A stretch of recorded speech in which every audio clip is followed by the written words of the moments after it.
So, what's up mga kamods? Ako nga pala si Mong ng ModChiWorks. Ang gagawin po natin ngayon is maglilinis ng magneto ng Aerox at alisin yung mga kalawang at linisin stator coil.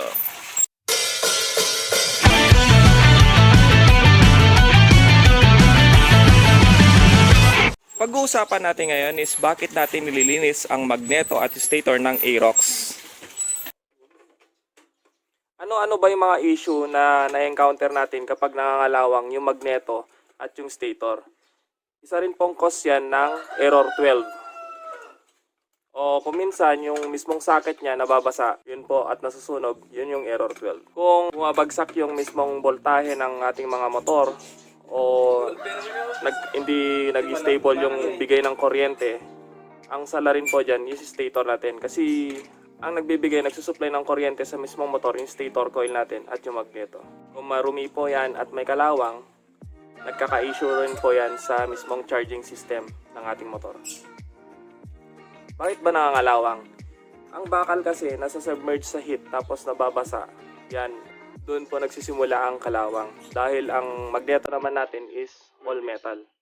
Ngayon natatanggalin natin is yung mismong radiator holder.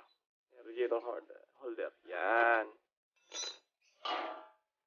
Para matanggal din natin at linisan yung mismong stator coil. Yung mga iba kasi, ang nililinis lang nila is yung mismong magneto.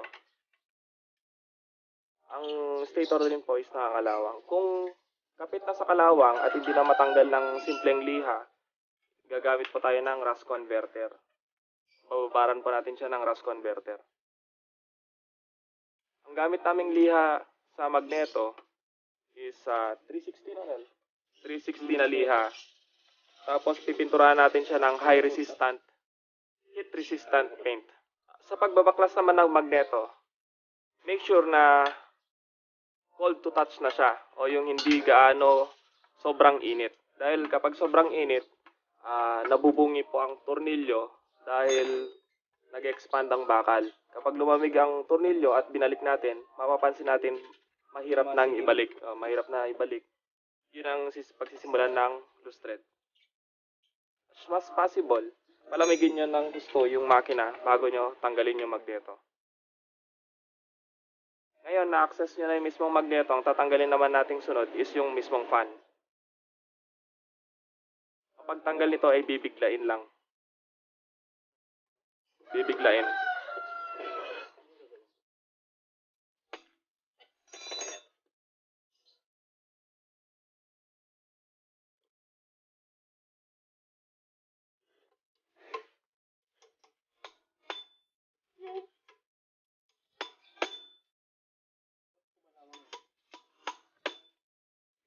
Sino nangangalawang? 5 years na rin kasi yung motor. Hindi, kahit kung hindi pa 5 years, sabihin natin isang taon kung lagi nyong ginagamit. Always naman, ang bakal, talagang kinakapitan ng kalawang, lalo na mainit siya na part, tapos nababasa. Doon nagsisimula ang kalawang. Ang remedy dyan is pinipinturahan ng high heat resistant. Hindi yung ordinary na lata-lata lang. Meron namang nabibili na boss ni na high heat resistance, pwede rin po yun. Yan, gagamit tayo ng impact drive or cordless impact para tanggalin yung tornilyo. At gagamit po tayo ng special tools na magneto puller. Linisin mo muna kay BJ. Medyo ano yun, medyo madumi sa loob. Ngayon, bago natin tatanggalin yan, Yung thread niya. linisan muna natin yung pinaka-thread niya para hindi malus-thread yung mismong magneto. Ngayon, huwag nyo muna tatanggalin yung mismong washer niya sa pinakaloob para meron siyang space dun sa mismong magneto puller para hindi sumagat. Ngayon, paigpit naman yung sa magneto puller. Nashoot mo na ba dito kay BJ?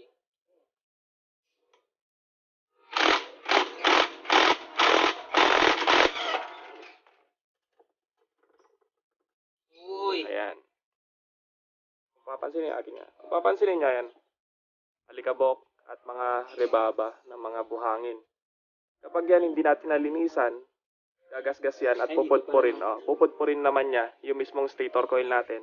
At dyan magsisimula ang pagloloko ng voltahe natin o pa-charging system niya.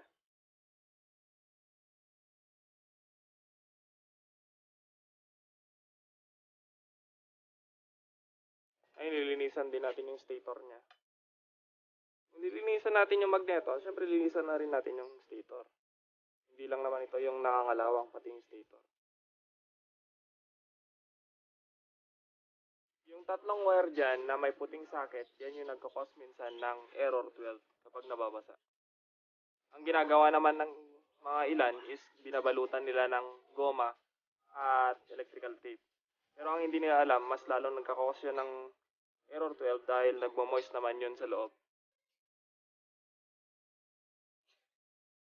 Yan yung tinatanggal ni Giselle. Yan yung kaman na nasusunog at nagkakos ng error 12.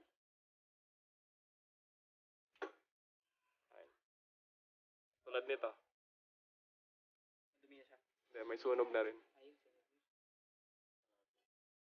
Ito, Pasuko na. wag niyong babalutan to ng goma at wag niyong babalutan to ng goma at electrical tape. Dahil, siyempre mainit sa loob, tapos kapag nababasa, hindi man nababasa sa pinakalabas niya, nagmo-moist naman yung pinakaloob niya. Kaya yun at yun din, masusunog at masusunog din yan, short din. Kaya mas maganda is bumili kayo yung nabibili na may rubber socket. Itong tatlong to ang nagkakos ng error 12. Ngayon, lililihain din natin to at lilinisan din natin to. O itong stator naman is lilihain natin ng 800 grit.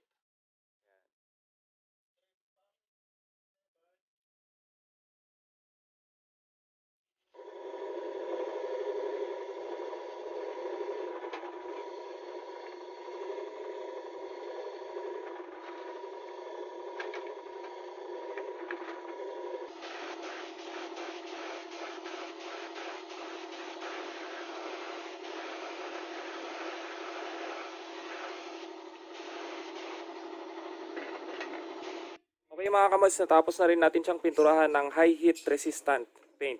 Ayan. Kakabit na ngayon ni Pops PJ. Kung mapapansin nyo, malinis na rin yung stator niya. Ang pagbabalik is same lang, reverse lang ng pagtatanggal natin. Okay, shoutout po muna tayo. Okay, mga supporters ng MochiWorks.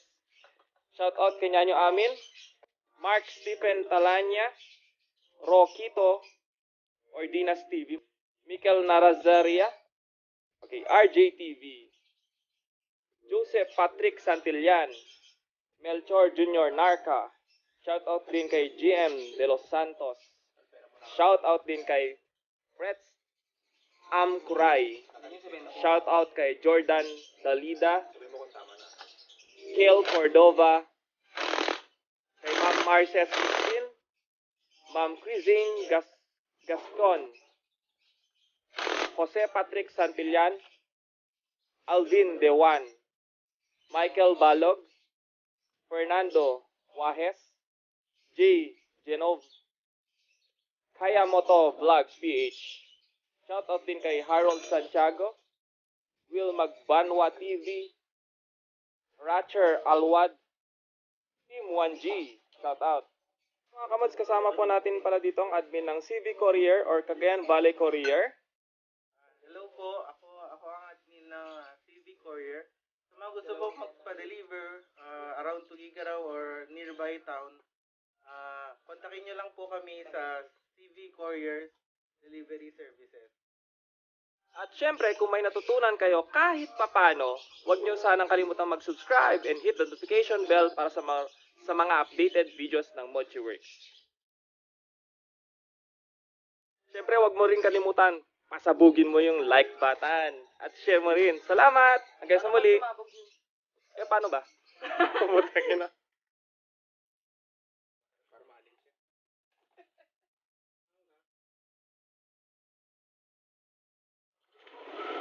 Hindi ako siya, please.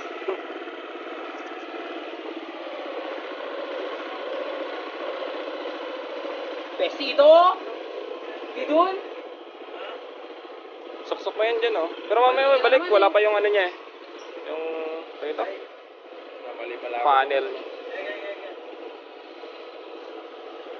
May humingi, magsinuksok ko to. Silipin. Ganun, no? Check mo kapag may, may tagas. Yung sa ilalim kanina din.